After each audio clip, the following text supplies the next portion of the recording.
Tondo Impasto. Are you peeking? Yeah. Good morning. Good morning, good morning. We're live. We are? Okay. I think so. Well, chin chin. Chin chin. Yeah. Dobro utro, everybody. Good morning, good morning. afternoon. Buongiorno. That's good. Start the day with some coffee. Yeah. Coffee in the belly and art in the soul. Yeah.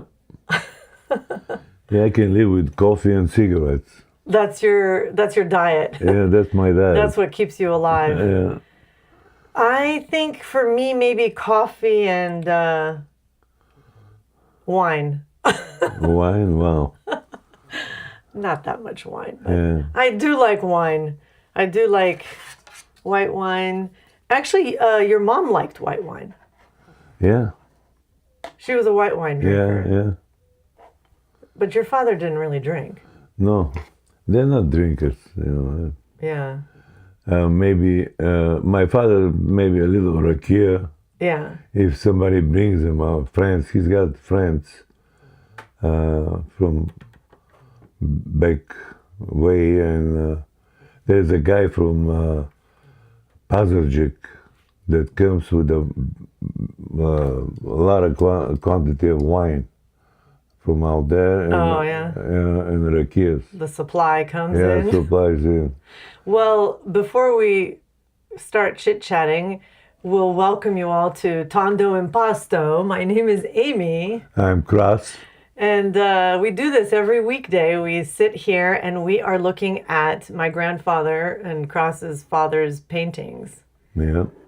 And he has been opening our eyes. Yep.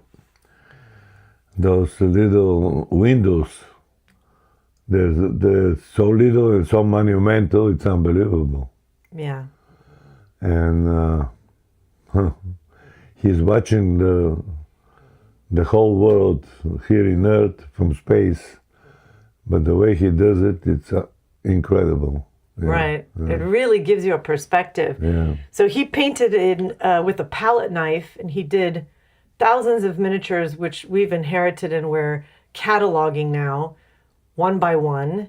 And his style was impasto. Yeah. So that's where the name impasto comes from. Yeah. And your mom, whose mugs we drink out of, Yeah, that's too. she's her name was Yova, and she did these. Obviously, you can see this is circular, but she also made round art forms, which the term is tondo. Yeah. So as we were getting ready to put this live stream together, we sort of discovered that those two words sound really good together. Yeah. So we wrote a jingle, and you sing tondo and I sing impasto. Yeah. And it's very funny because people they're like, wait, what is it? You know, it takes a while. And then I hope Jeff doesn't mind. My husband, Jeff, sent a very funny photo here. Let me see if I can turn it around because, here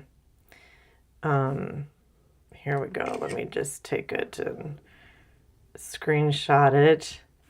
You're going to love this. He's in San Francisco for Silicon Valley kind of conference. And look at this place. Can you see the name of the restaurant?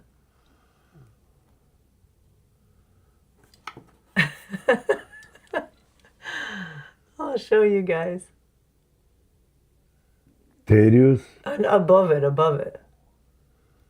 Oh, impasto. Impasto! Impasto by Terun. Restaurant in San Francisco.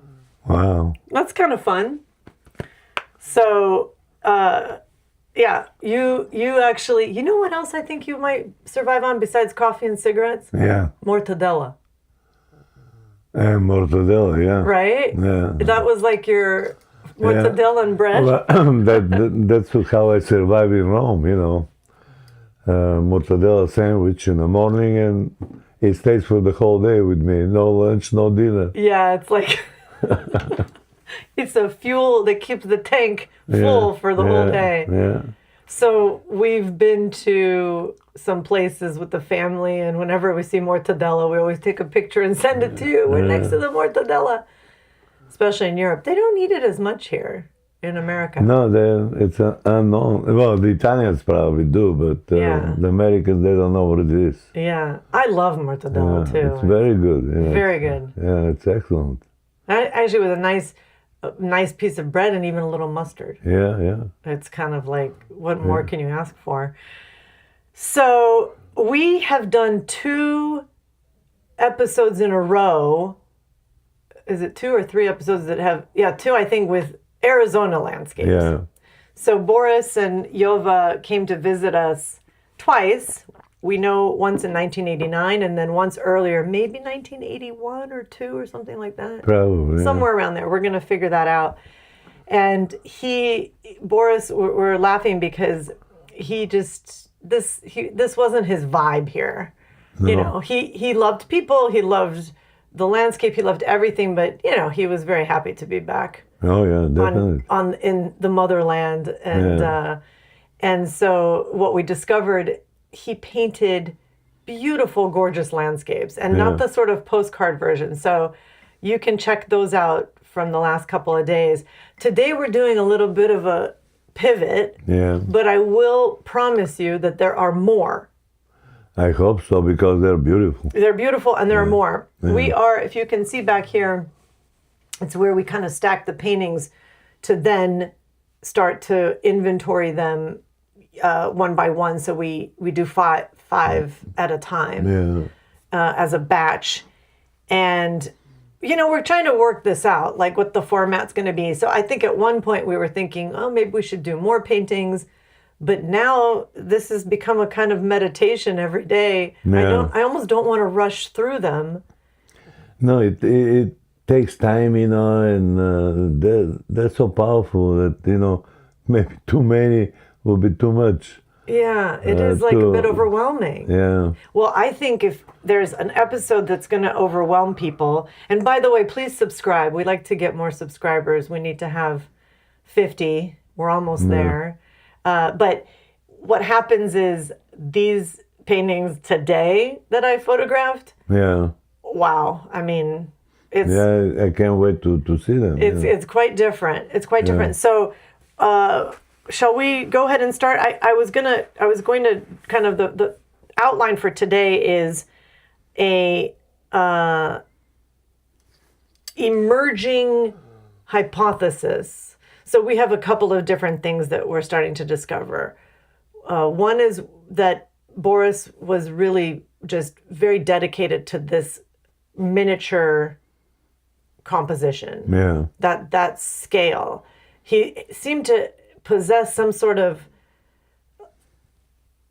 I don't know, like otherworldly kind of channeling something to be able to do with just a very small amount of paint and his, hand, something kind of incredible. Yeah. That, I don't know. I don't want to make any assumptions, but it does appear that, there's, he could be credited as kind of a early pioneer or originator of the form. Yeah, he's very unique. I haven't seen anything like it. I mean, later it becomes more widely adopted. Yeah. But I just don't know at that time, especially behind the Iron Curtain. So they're actually from Bulgaria, we should say, for those of you that don't have context. You could go back and watch Meet the Team father-daughter intro to get a little bit up to speed. But I want to begin with the quote of the day. Okay. And it's fun because this guy is just, he was a physics teacher, Richard Feynman, very famous scientist. And his quote is, "I would rather have questions that can't be answered than answers that can't be questioned. Isn't that great? Yeah. Isn't that great? Yeah, it is. So we're just asking questions here. Yeah. And one of the things I want to sort of bring up and tease for later is that I think a lot of the things that both Yova and Boris did were later adopted Yeah. by other people. Yeah. And there's precedent in history where there's a case where the credit for an idea or an invention goes to the wrong person, you know? So sometimes it's the person who has business power and narrative control that shapes the credit. Sometimes it's the timing, the patents, the legal advantage that determines the recognition. Sometimes it's institutional bias and lack of recognition. So I think that in our case, it might be institutional bias. Yeah. But towards the end, I'll show an example of something. But we've got lots of examples where Yova did things that later people started doing. And Yeah. I mean, again, I don't want to say for sure because I don't know like the full history. I wasn't there. But it's just an emerging theme that keeps coming up over and over again. Yeah. Yeah. So, I don't know, did you want to say anything about that? Like, Okay, well, I can't wait to see the first one. oh, okay. You're like, let's not talk about this anymore. Let's go to the first one. Okay. So the first one, you can take it, boom, off of the easel to take a look at it.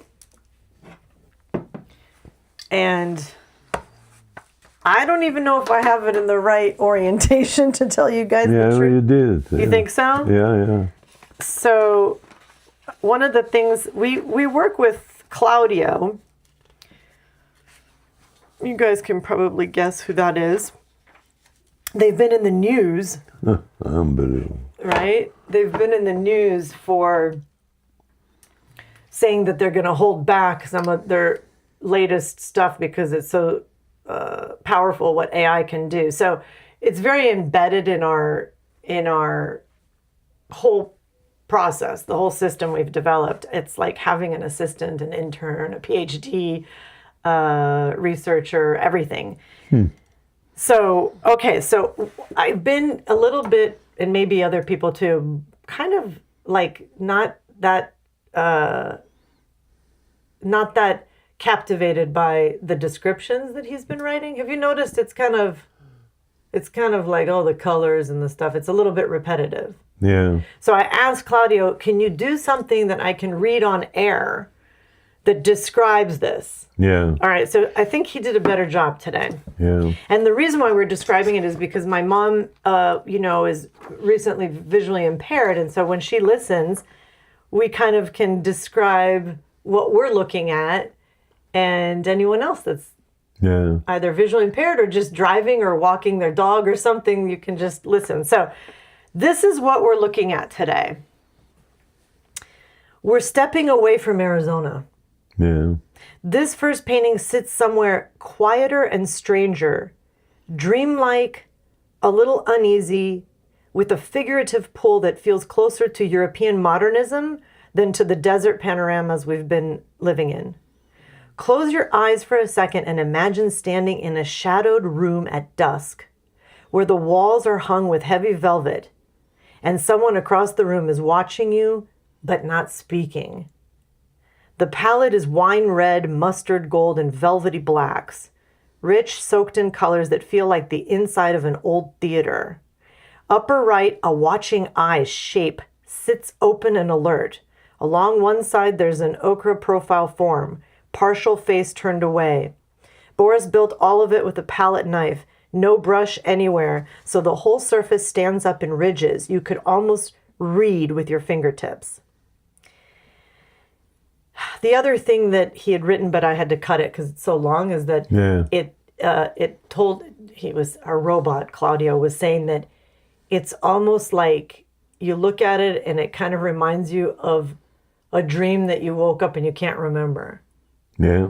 Is that kind of an interesting way to describe it? Yeah. I see. Look at this. This is the thumb. Oh. Yeah, it's right there. That's his thumb. Okay, wait, we gotta show this. Like, so Yeah. here's the painting. Okay, show your thumb. Yeah, it's right there. No, but like you're saying it's like this. Yeah, yeah. Okay, there you go. Wow. So It's a face. yeah, well, that's what it is. You know, he was thinking about it, and he put his thumb right there, and this is like a palitra with the paints and stuff like that, and the eye and everything. It's an atmosphere that, you know, he's very, very private. Unbelievable. Yeah. I was just, you know, it matches my thumb, you know. It does. Yeah. It really does. Here, let me show you guys again the photo of it. Wow. So you think that's also a palette? To me, you know, and because he's he's grabbing it, you know, on the other side with the other four fingers and the thumb. Wait, because he's left-handed or right-handed? He's right-handed, but doesn't matter, you know. For him, probably he's using anything. Yeah. If it's Wow. comfortable for him. Okay. So we're gonna put it on the close-up in the studio here so you guys can see it. There you are. The thumb, the palette. Amazing. Yeah, it's looks like the studio. That's the light out there sometimes, you know, at night, and because it's a lot of brownish, reddish carpets and ceramics and stuff like that. That's right. Gives that atmosphere. I think he did it right there in Slivnic. Yeah. Well, I got the sense it's in Slivnica as well. Yeah. So Slivnica is the atelier, the art studio where there was a kiln. Yeah. That I actually have a folder of like the documentations to be approved to have a kiln. Yeah. It was a fifth floor walk up, so it was the top floor. It didn't have windows facing out. It had only windows up. Yeah. And so I think that was the city center home or apartment, and then they also eventually had the villa in Dragolenzi that you ended up inheriting, and with all the artwork in it. The thing I was gonna say is that this is new. This passepartout, the way it's mounted on a perfect square. Yeah. So most of them have been like, you know, portrait. Yeah. But this is a perfect square. Yeah. Okay, yeah, let me just show you like that. So, yeah, he did a good job on this one, you know. So everything is... beautiful composition. Yeah. So it's 29 centimeters by 29 is the like on the mount. So that's about 10... no, sorry, that's about 11, almost 11 and a half inches by 11 and a half inches. So like think a regular piece of paper. So this is painting 131. Wow. We're getting there. Yeah. Oh, just the beginning. Yeah, but remember when we were at like painting 31 and now we're at 131? Yeah. So. Wow. So yeah, and then we learned yesterday about this this term crazing, like crazy but crazing, and that's the white on the. I'll show you guys again on the passepartout. It's so beautiful because it's almost like has this texture to it that's like a fabric or something. Yeah, well, like a wall. Actually, like a wall. Like a textile wall. Yeah, textile wall and... like wallpaper. Yeah. It's just gorgeous. Yeah. Yeah. So I would say nothing that we would want to try to fix or change. Yeah. I would say like that just is like that. Yeah. Right? Okay, so let's go to the second painting. Boom. Oh. Wow. That's again in the same atmosphere. It's again on the studio.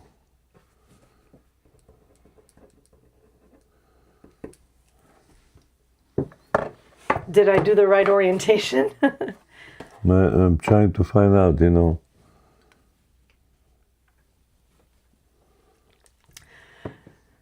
Claudio says that this second painting is darker.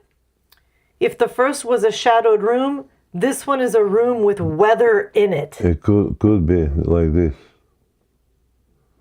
Okay, so turn that around so that people can see. And then I will, so you're talking about the red. I'll flip it around. Oops. Yeah, that could be it. How do I flip this? So wait, I put it on the left and you're putting it on the right. No, you're putting it on the left. Okay, sorry guys, I'm trying to, well actually, if you put it on the easel, I can show them the position you're saying it's in while I figure out how to. Because I can see a chair on the left, I can see a plate, I can see another chair on the other side, and it's a table that it's got a few things, you know. Wait, let me see it again. You see it on the, that's the left. Okay. I'm trying to rotate. Well, I'm going to put it right there on the easel. Okay, rotate. All right, there. So this is the way that Kras sees it, and here it is up close on the easel.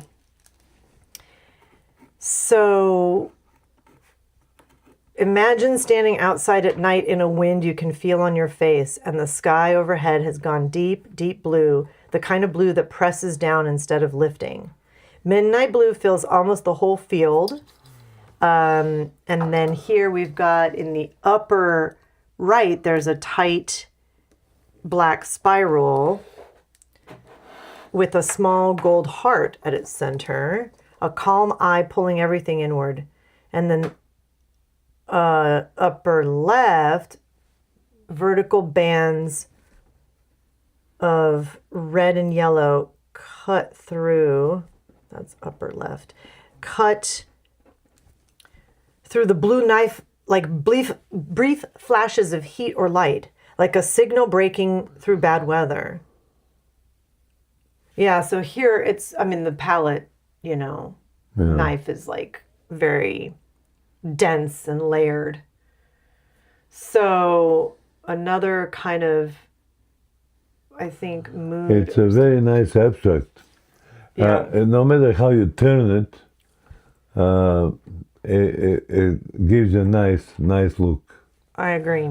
Well, that's why I kept turning it and turning it and trying to figure out. And so But you know, if you want to get more realistic, you know, that's what he was been watching, and he's combining the space with the reality on the ground. So it's very interesting. combining space with the reality on the ground. Yeah. I like that. That's a nice sort of additional touch to add to that one. Okay, so that's painting number 132. Oh, look at, you're already, you're ahead of me. Yeah, well, I'm getting better. You're getting the hang of getting the hang of things, getting into the groove. Well, this one is just kind of a showstopper. Well, actually, the next, all of them are. Boom. Wow. Look at that. Wow. Look at that. Look at those eyes. Look at those eyes. Yeah, wow. So I called this episode The Watcher. Yeah. And this one just has presence. So if you close your eyes and you picture a face that is not quite a face, two enormous round shapes floating near the top like giant eyes staring straight out at you. And below them, a long pale curve sweeping across the whole bottom of the painting like a quiet horizon or a slow smile. It reads as something both human and not human at the same time, watching calmly from inside the frame. And this is very heavy impasto. Yeah. Wow. He laid it so thickly that the ridges stand up off the board. If you ran your finger across it, you'd feel rows and peaks like raised printing. Yeah. The palette is dark and moody with lighter flashes breaking through. Not tidy, not decorative. This one was worked. Yeah. So, yeah, we haven't had these square passepartout, and now we're kind of living in them. You want to put it on the easel so people can see it close up.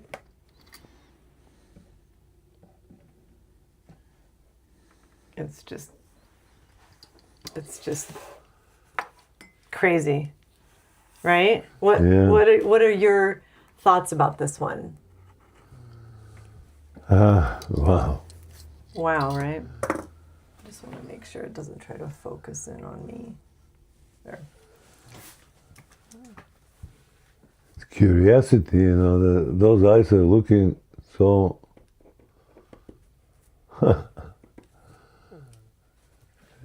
It's like something from outer space is coming to the earth and watching us, the poor folks.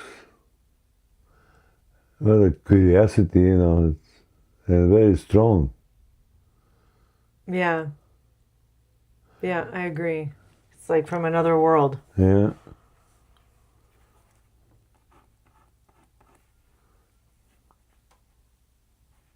Well, yeah, I mean, that's number 133, and it's just stunning. Stunning.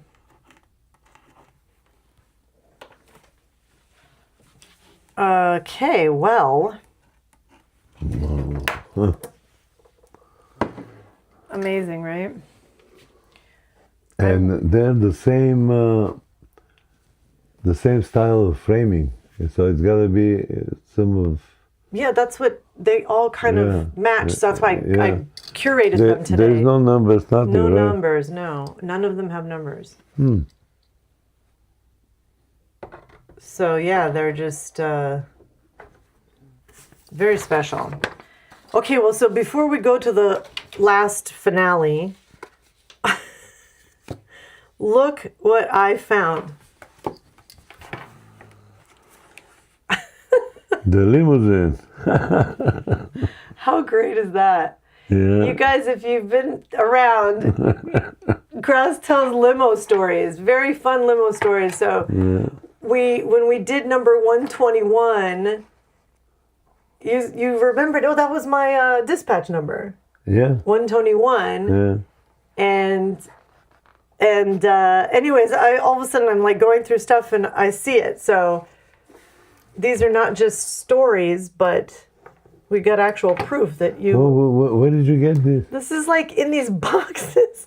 So there's just a bunch of them. And then look on the back, it's a receipt.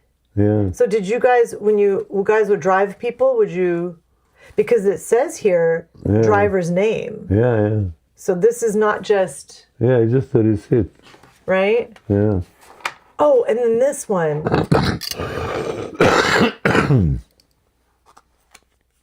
So this is the other one that I have to just... These are old numbers, but I want to cover it because I didn't even see this. So this one's called MBC Transportation. Yeah, that's when we had that company with the Mercedes-Benz. But a division of Balkan Holiday Enterprise. Yeah. Luxury transportation for all occasions. Airport service, tours, and special events. That's great. Yeah. That's great stuff. So that's when Eric and I were your... Yeah, when you were dispatching. When we were doing the dispatching. Yeah. So yeah, so, you know, it didn't say number 121 on it, though. Well, that was when the first started in this business with the yellow cab. Yeah, okay. Oh, with yellow. Oh, okay. So Okay. they give you a number, whatever it happens to be open. Got it. So that was from Yellow Cab. And then it just stuck? You just kept using it, or? No. After it was about half a year or something. I just wanted to find out what the town looks like, how you do it. Right. I just wanted to get into. I'm holding this so people cannot look at your driver's license. Oh, I'm hiding it. nothing wrong with the driver license. No, I just don't want... No tickets at all. No, it's just the personal information I was trying 40, to protect. 40, 50 years, no tickets at all. Okay, Perfect we drive. need to change into that. Yeah. That is amazing. Yeah. Really? Yeah. I got one ticket, but I've never been in a serious car accident. Yeah. One was a little... I stopped, and then the people behind me hit me, so it wasn't my fault. It was raining. But other than that... Yeah, nothing. You don't have any accidents either. No. Yeah. No. I know whenever I drove the kids around, they would say that I take after you because I'm such a good driver. Yeah. Yeah, the people are amazed, for so many years not to have a single ticket. Yeah, that's amazing. Yeah, because, I was very professional driving a limousine, very special people, and Yeah. you don't rush, you don't jump, you don't do crazy things. Yes, if you cannot make the light, you stop. Oh, it's yeah, just, definitely. You're not taking chances. No. I didn't realize that. That's so awesome. Okay, well, so then look at these other things I found. Oh, So these are some businesses I think that you used to have. I can show them. What are those? What are those businesses? Those was when I had the studio in 20th Street and Camelback. Okay. And what was it? Monumental artifacts. Okay, but what was it like? What was the purpose of this thing? Well, we were giving lessons. Me and a guy from LA, and A Bulgarian guy? Bulgarian. And he was an artist. Okay, here I'm just showing the business but cards. I was the one running the business there. But in that time, it was pretty cowboy place, Phoenix. You were ahead of your time again. Yeah, ahead of the time, too soon. we didn't have too many students and stuff like that. And then I was doing mosaics and paintings and stuff like that, and barely we can pay the rent, So I gave up.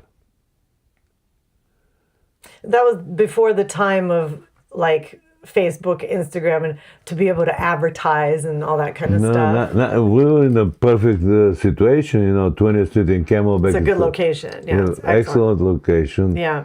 And we had, pretty nice group of people, very wealthy women. Husbands are very wealthy, so they have nothing else to do but learn, how to do mosaics or perspectives and stuff like that. So they enjoyed it. But 4 or 5 people, it's not much. You couldn't make any business. Yeah. But that's you were trying to keep art. Yeah, that's what it was. The main purpose is, to do art only. I didn't want to be in a limousine business or transportation business later on. But, I had to survive, so I had to do that. Yeah. Coming from Chicago, that was my first business here in town. And I had some money now because we sold a house in Lincolnwood. Mm-hmm. So, but I can't spend all the money on a business that is not working, Yeah, that's tough. So, yeah, it is tough, especially art in that time.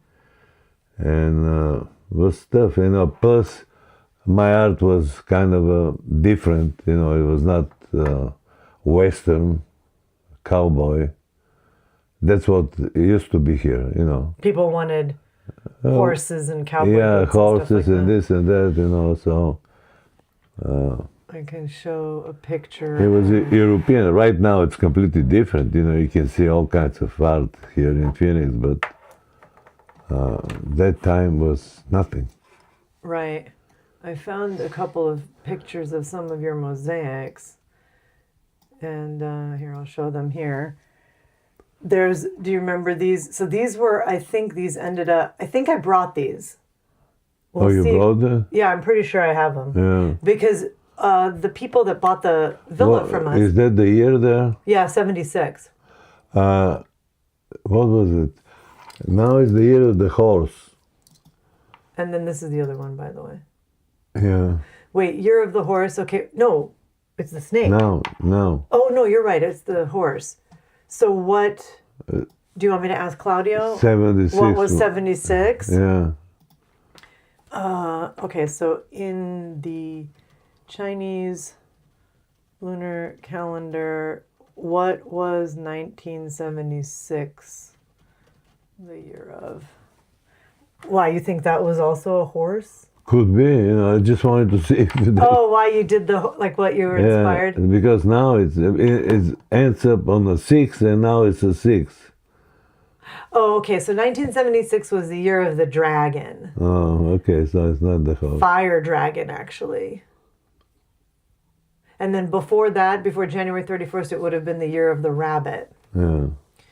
I'll just show these again.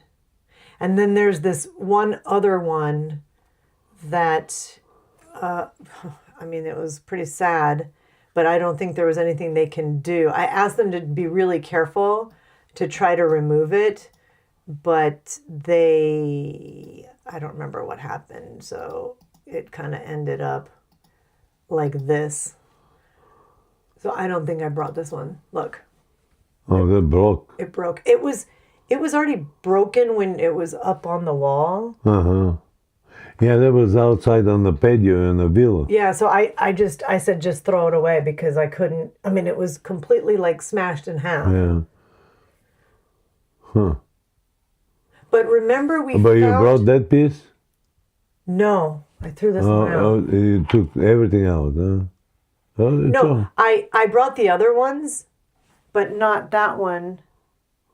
Remember that sketch? Okay, now I know. I showed you a sketch. Yeah. And you were like, oh, I wonder what that is. I think this sketch is for this. Yeah. Remember that piece of paper sketch? Yeah. I think that was the drawings. Yeah. I don't even know what year that was from. And did I take a picture of that sketch or did I just show you the sketch? This is how you try to keep track of everything, guys. It's impossible to keep track of everything.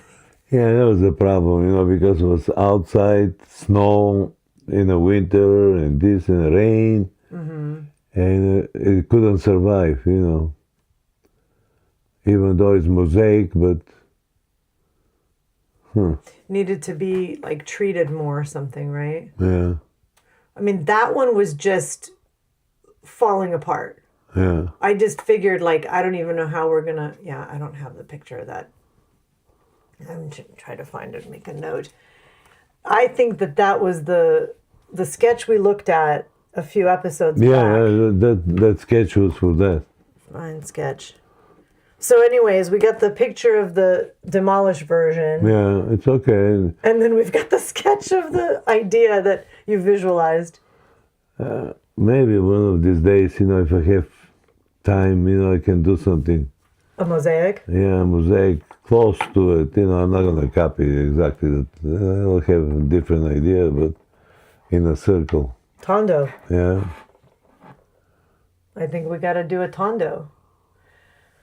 Well, you're welcome to come over here at 5 a.m. You can work on the Tondo while I prep the show, and then each day you spend a little bit of time putting it together.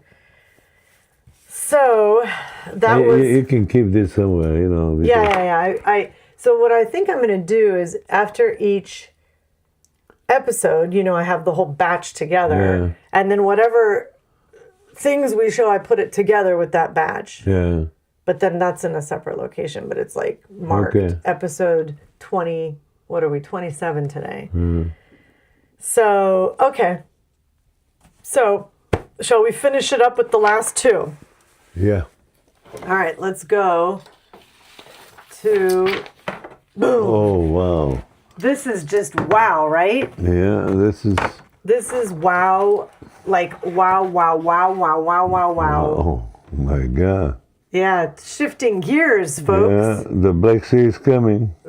Shifting gears to the beautiful Black Sea.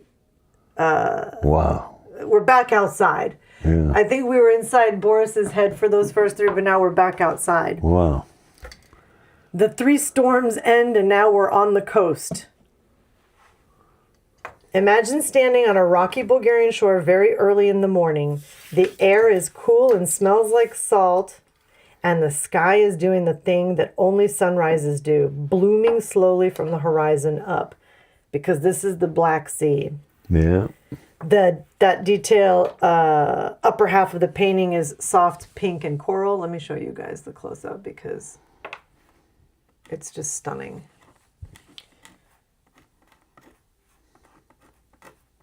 So the upper half is soft pink and coral. That rose color of sky goes right before the sun comes full up. Along the bottom, I would say that the top is not just that pink, but it's almost like, what would you describe that pink as? Well, it's like a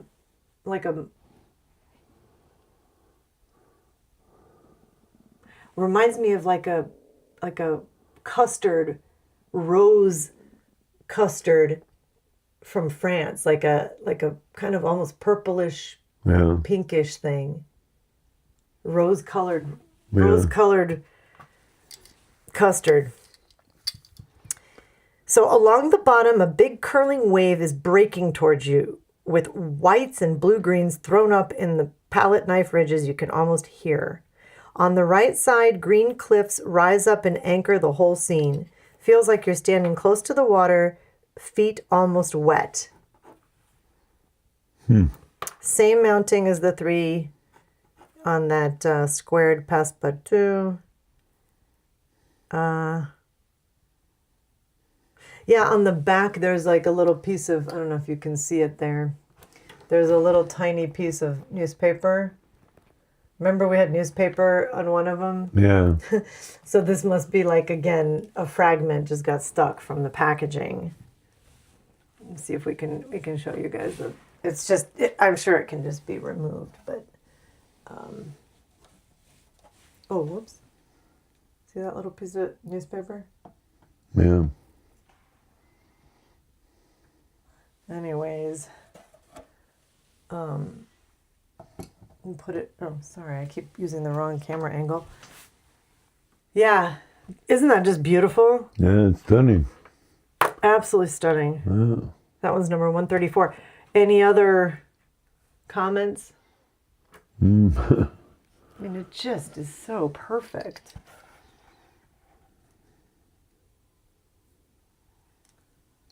Wow. It's you think, oh, he's so good at that really tiny miniature, but then you look at this and it's, okay, it's not huge. Well, it's not huge, but it's still a miniature. a miniature. Yeah. Unbelievable. I love that one. Yeah.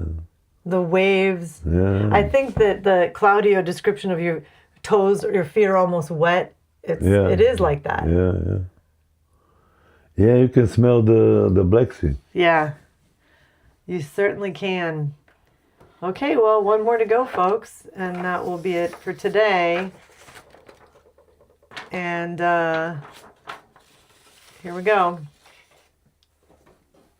Boom. Oh, that's another one. Another Black Sea. Yeah. But this one is more quiet. I think he signed something here Oh, really? on the right. Oh, I didn't even see that. Let me pinch in and look closer. You think it might have his initials on it?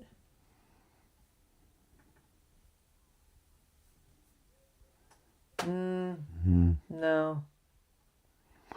No, it's probably They're like three little. I see what you're talking about, but the three black. Yeah. yeah, they're like three little.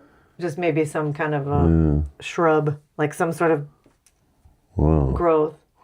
That goes miles and miles to the horizon. Wow. Yeah. It does. Yeah. Well, Put it on the easel. there's nothing on the back. No. So, yeah, imagine standing out on a grassy bluff looking out over the sea on a hazy morning. Where's the close-up? After the weather has moved through, the air is soft. You can hear small waves breaking down below, but nothing dramatic, nothing urgent, just that specific stillness that comes after a storm passes.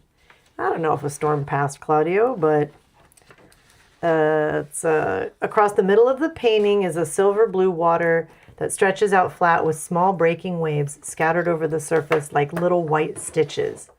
The foreground is filled with green gold grasses painted in long palette knife strokes that lean sideways. You can feel wind in them, but a gentler wind than we've had today. Above the horizon, the sky is soft and atmospheric, not a color you could name exactly. It reads as an overlook, a high vantage point, a moment of exhale.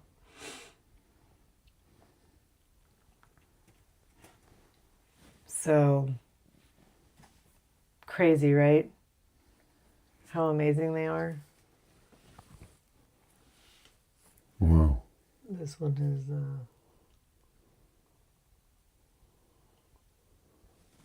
Yeah, you can see miles and miles in the horizon. almost like infinity. Yeah. Huh. Amazing. Well, 3 abstracts followed by 2 Black Sea seascapes. Yeah. And it's the same style of framing. Mm-hmm. Well, that's why I put them together because, Yeah. you know,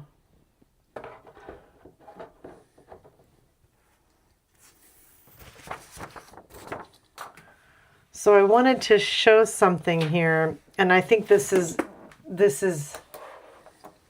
a topic for definitely for future episodes. But I have these photos here that I found. So these are all photos of Yova's macrame. Yeah, I remember those. Right? And I'm going to just go here because I'm testing this new shot. So if this is just offensive, you guys can tell me. But these are photos of some of her, the top row and then the bottom first 3 are all purses that she macrameed. And then the next one, so the 4th one over on the bottom, I saw that in Target. I'll show you what I saw in Target. So Target's like selling them for $35. This one right here. Doesn't that look like a Yova? Yeah. Can you see this? Up here? So I wanted to see. No, that's. Well, no, it's not as beautiful as Yova's, Yeah. but No, this is art. Out there, this is a commercial. Yeah, this is made on a machine. Yeah, machine and. But, you know, she would make, like, designs, and, you know, she went to the trouble to actually, well, not her, but, you know, they took photos of them. And these are all hooked onto seashells, Yeah. right? So I wanted to show these because I think this is interesting. She, you know, also just like your father, was just nonstop creating. Yeah, she's constantly doing something, you know. Creating as well, right? If it's not clay, it's gonna be this, or it's gonna be something else. Yeah. So these are, I'm just showing you guys, well, there's a bunch of them, but whatever. Yeah. So you guys get the drift. Patterns. I think it's just like different patterns. Everything is different. But I think she's just kind of creating her own patterns. Yeah. That was the group of the ballet dancers in Sofia. Mm-hmm. They loved it. You know, every those ballet dancers, they had something like that. Oh yeah. Yeah. Here's where she adds like another color in there. If you guys can see it. I know it's kind of small, but okay. I was just testing that frame within a frame. Yeah. So, oops. So yeah, so these were curled up like this. So I have to straighten them and like, you know, fix them. Yeah. But that was what I started talking about, is that who gets the credit for this stuff? You know, when you're creating something and then it gets mass produced. You know. In Bulgaria, I don't know. Yeah, well. The government. Yeah. They give you something, you know, but you know that was not a mass produced. No, hers were not. You're talking about hers. Yeah, it was unique. Each piece was unique. Yes. That's why people, you know, the ballet dancers and all these high class designs, models. Yes. They were looking for it. You know, they were buying it directly. You know, without. Like she was doing. You're talking about like their. It's like a boutique. Right. They were for their costumes. Yeah. So this is the other thing I wanted to show. So when I was working on the Yova 100th celebration in 2018, I came across on the right side, so this stuff here are her designs and how she put them together. Yeah. Okay? And then I go like to a comedy club in Bulgaria and I see this on the bathroom floor. Yeah. So this is like, she made these back in whatever, 50s, 60s, and then in the bathroom floor designs. It's like, who inspires who? Oh, she inspired anybody else. She was the leader of everything, you know. I mean, yeah. She was an amazing woman. I mean, she's got. She can never follow anybody out there because they're not in her level. I mean, she was born with a high spirit out there, you know, talking to God, you know. And these people, they're trying to see. Like I told you, you know, I got my first dog by a little piece of ceramic, you know, because everybody loves it. When they see it, they say, "Oh, beautiful." I'll give you a dog, you give me a cup, you know, something like that. Yeah. So, I found that, by the way. I'll show everyone that photo of your dog.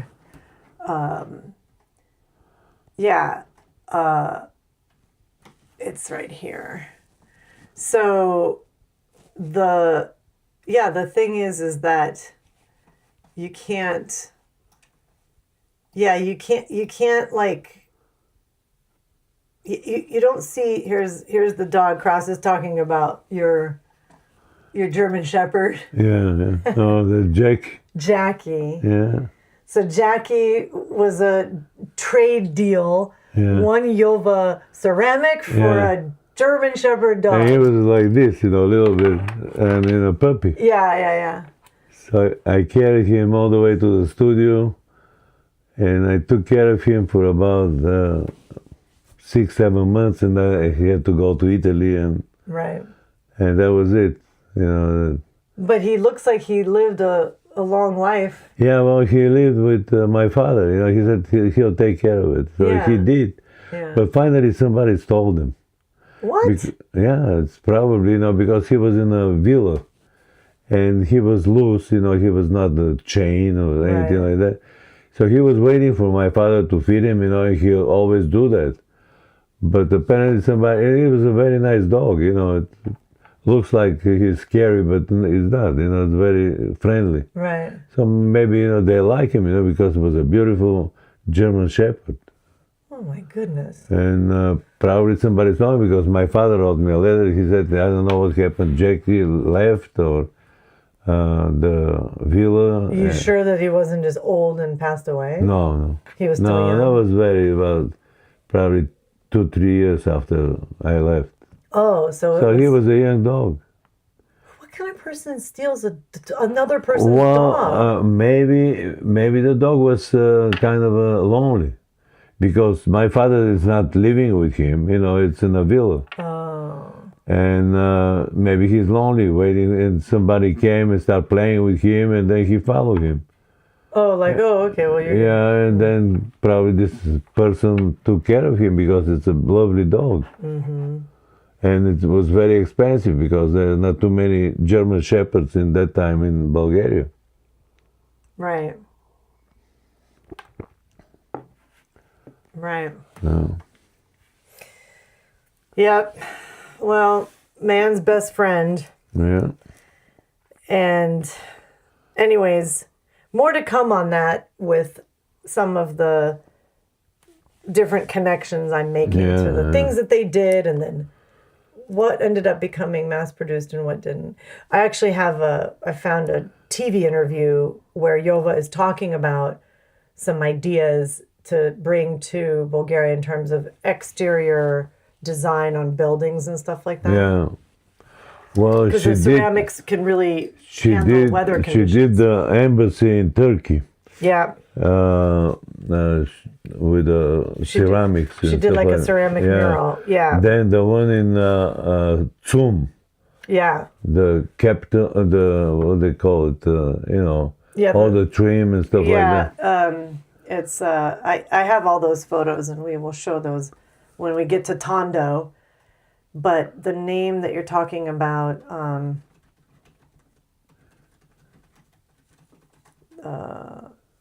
it's like a decoration. She was involved with so many things, commercial-wise with art. Right. And that's why, she was making a lot of money. And I was a very rich kid in that time because she was giving me enough money to take care of a lot of people around me. I know. I remember you said you used to go to the Podlipiten. Yeah. They called you Grafa, the count. Yeah. And not only that, but the cafe places and stuff like that, that take people, pastry and stuff like that, whatever you want to drink.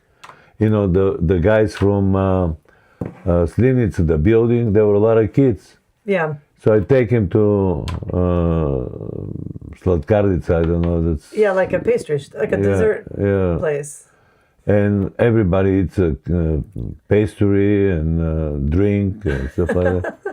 So they know that, they didn't call me Grafa out there, but the high places in Sofia, here comes the Grafa. So the decorative top of a column is called the capital. Yeah. The capital. So she did the capitals in one of the, I guess the only central mall in Sofia. Yeah. And next, attached to it is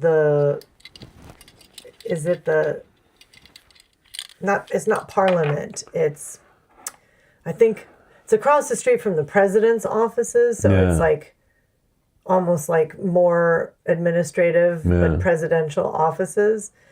I know she did something in there, and one of the times I knocked, but nobody answered.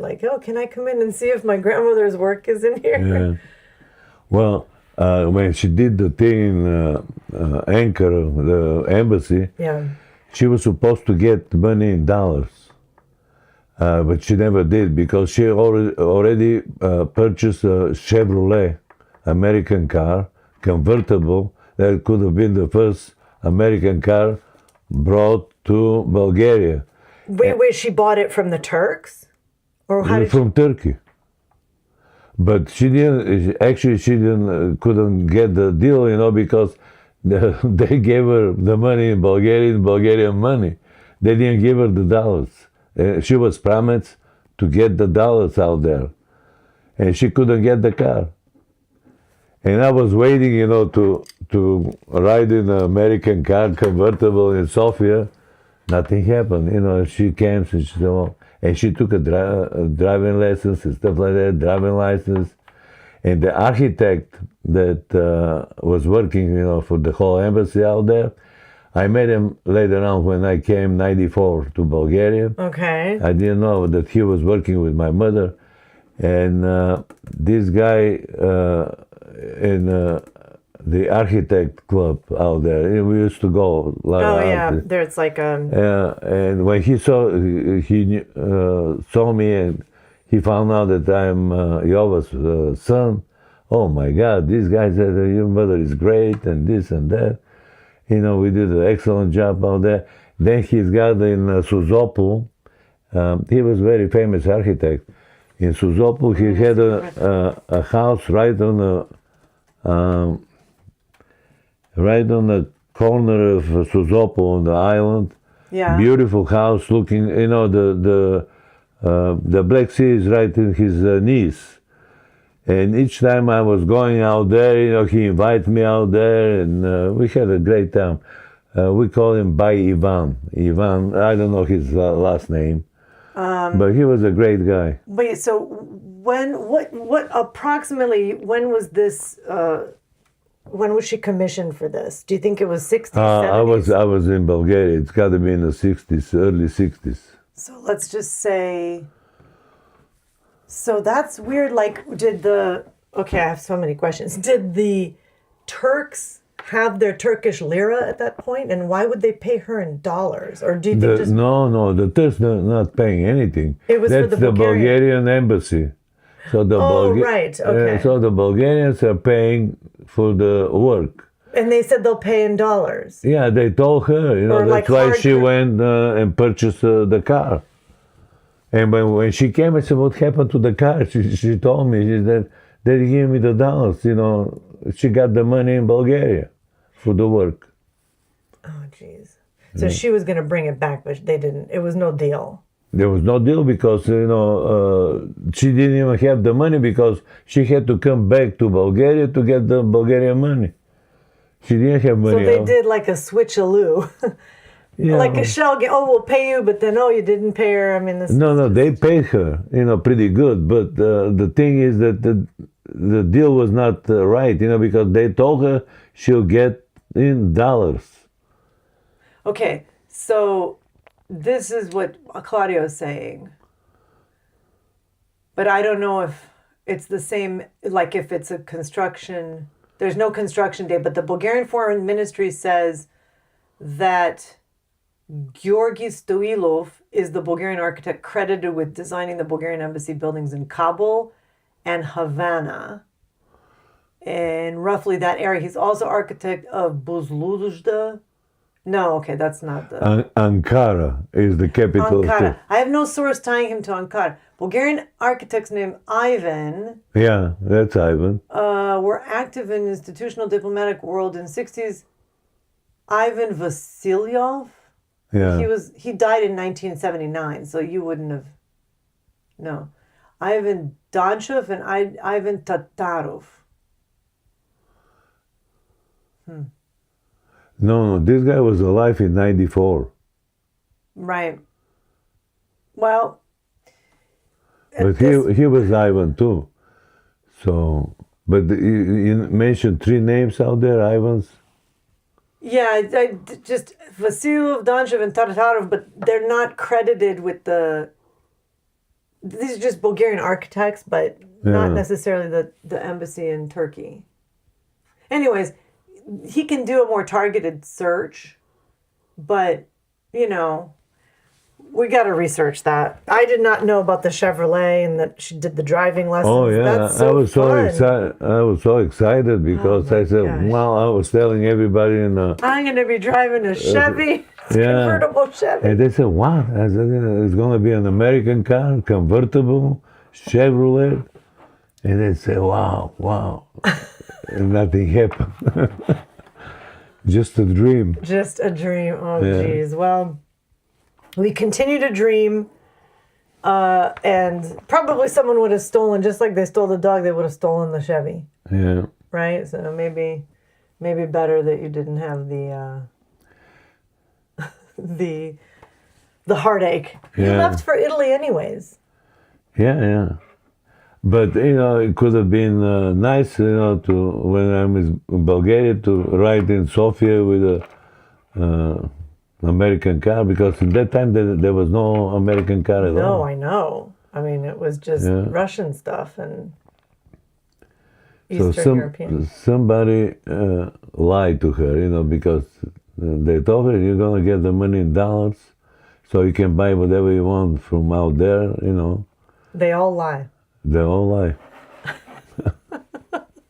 And they were printing the Bulgarian money, so they don't care. The dollars you have to go to exchange. Right.